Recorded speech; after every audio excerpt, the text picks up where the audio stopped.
If you meet a jerk in the morning, you've met a jerk. If you meet jerks the whole day, you're the jerk. Most people hear that and immediately think of someone they know.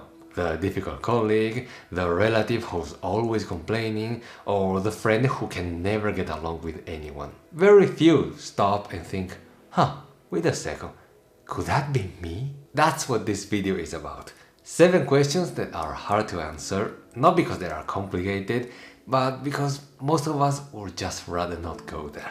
Hey, I am Paolo. On this channel we talk about self-awareness, good habits, and building the life you want. So let's get started. Question number 1 is one that most people can answer immediately, but almost always dishonestly. We're very good at identifying what we think are the obstacles between us and what we want. Not enough time, not enough money, not the right circumstances. And yeah, those are real obstacles, I'm not saying they're not. But there's a big difference between seeing what's a legitimate constraint and using that constraint as a reason not to take action. Because that's just looking for excuses. In my life there have been many things like YouTube, piano, or rebuilding my social life that I convinced myself I couldn't do because reasons. But whenever I asked myself to be really honest about these reasons, I had to face the truth, which was that I did have enough time to practice piano and I could regrow my social circle. And I also had enough to at least get started on YouTube, even if the setup wasn't perfect. The obstacles I always like to point out were real, but I had stopped way before I hit the ceiling of what was possible with the resources and the skills I already had. And that's a mistake most of us make. We sabotage ourselves because we think we don't have enough to get started, even though we actually do. Okay, question number 2.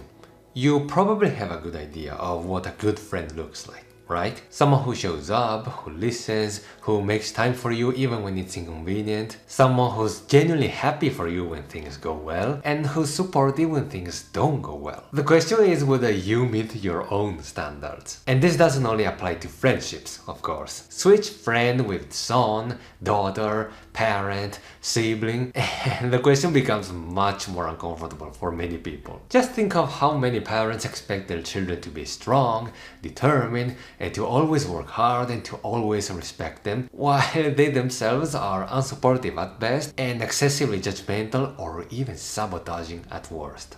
And how many people expect their partners to be the pinnacle of perfection and loyalty, while they themselves are far, far away from that level? We tend to spend too much time thinking what we want from our relationships and too little time thinking about what we can bring into a relationship. We hold others to standards that we created for them, but not for ourselves. But the bar you set for others is only fair if you can clear it yourself. So either raise your game or lower your expectations. In fact, stop focusing so much on what you want from others and just focus on being the best version of yourself. Question number 3 is one that people resist more than almost any other on this list. I've always been like this. That's just who I am. I've tried, it doesn't work. These feel like honest self-assessments, but they're just convenient escape routes. A way to close the question before it gets uncomfortable. I mean, for most of my teenage years and my early 20s, I was so shy and socially anxious that even the slightest social interaction felt impossible. And I remember once sitting in my car for more than an hour outside a friend's birthday party, and I was just unable to make myself go in. I just sat there, watching people going in and hearing the loud music while being paralyzed by fear. And I was convinced that I would be so impossibly shy forever. Not because I really didn't want to change, but because part of me had decided that that was who I was. That's it.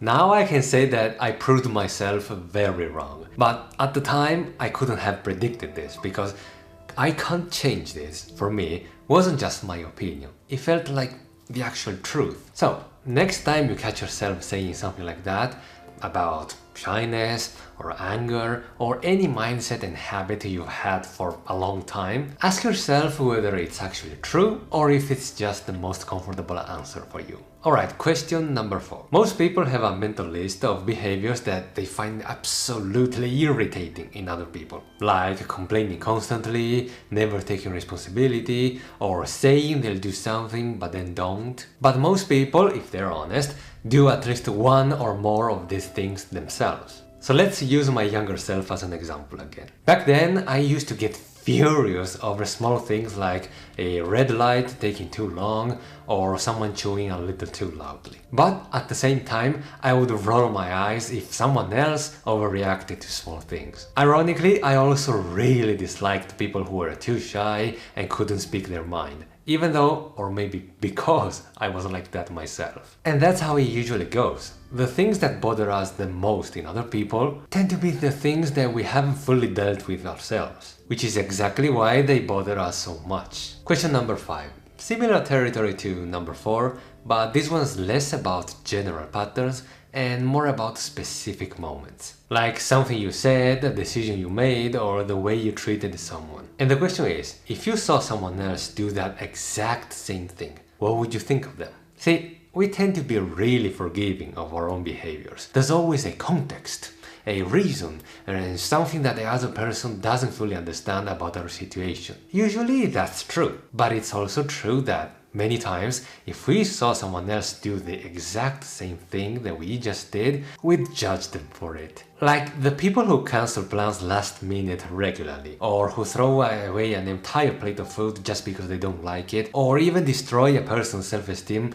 just because they were angry. They don't think they're wrong. They think they have valid reasons to do it. But if they saw someone else do the same thing, they would judge the hell out of them. So, that gap between how you judge yourself and your words and actions, and how you judge others for doing the same thing, that's what this question is about. It's not about feeling guilty, it's about being coherent and fair. Question number 6 doesn't point at one specific behavior. It points at everything you've been carefully ignoring. Because there's a particular kind of self-deception that's different from plainly lying to yourself. It's a little more subtle than that. It's when you actually do know something, that a habit is hurting you, that a relationship isn't working, that you've been avoiding something important for months already, but you've gotten very good at not looking at it directly. So you're not exactly denying it, you're just never fully acknowledging it. Most of us have at least one of these. Something we'd immediately recognize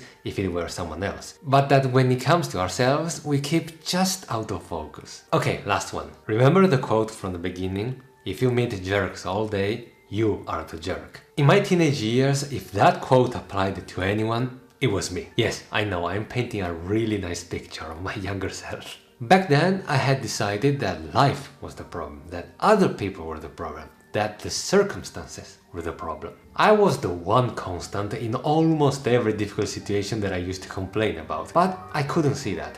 Or maybe I didn't want to see that. I only began to change, slowly, once I got into my 20s and started asking myself, okay, could it be me? Could my reaction be making this worse? Could my behavior be creating problems for myself? Could I be the annoying guy and not the people around me? The answer wasn't always yes. But it was yes often enough to convince me to finally change. That's the real purpose of this question. Not to feel guilty or to blame yourself for everything, but to understand that you are the one variable in your life that you can actually do something about. Everyone else's behavior is outside your control. Yours isn't. Thank you for watching. If you're still in the mood for calling yourself out, you might enjoy this video over here. And if you found this useful, consider subscribing so you don't miss anything new. And I'll see you in the next one. Bye now.